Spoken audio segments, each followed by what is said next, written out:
Video's always been a challenge in the meeting room. People come in and see this camera staring at, much like this camera here is staring at me, and they kind of freeze, and it's different. When you're out and about, you're not worried about people looking at you, but when there's a camera pointing at you, it kind of gives that barrier. The other thing is, I think the industry itself has always been a bit technically challenged. You needed to be a techno engineering expert to be able to use one of these systems.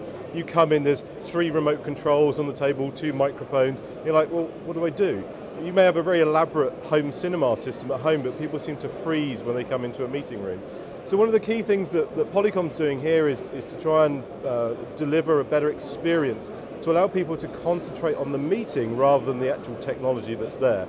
So when you come into the meeting room now with our camera tracking technologies, the system will detect your face, wake the system up, automatically frame in on the participants in the meeting room, and with a one-touch to dial, you can then join your meeting and then just concentrate on getting the job done rather than technology.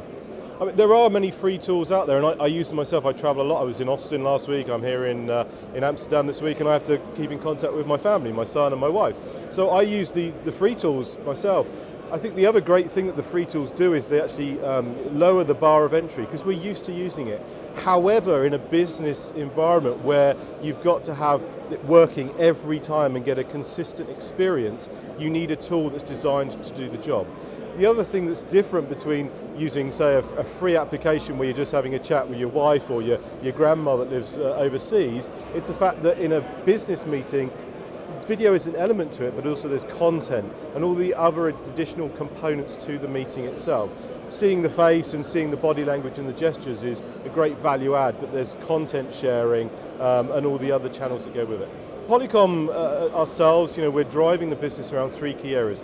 One, as I've already mentioned and touched on, is around user experience, trying to simplify the user experience and try and make it a nice, easy system to use. We're obviously concentrating on our partnerships, so we work very closely with Microsoft, and we're also extending our partnerships out. We're also looking to expand our portfolio. We are best in class for audio, best in class for video, and we're going to be expanding our portfolio into things like content sharing and, as I say, just adding to additional pieces of the meeting. I love working with Polycom. I was over in our Austin facility in Texas last week, and I was with the actual inventors of our Centro solution. And the thing that touched me was one of the guys, one of the inventors of Centro said to me, my daughter, she said to me, she said, "Daddy, you're a scientist." So we're not just engineers, we are passionate about the technology and the innovations. Some of the things and developments we have in Centro are just amazing. The new camera tracking technology we have, it just amazes me, the innovation.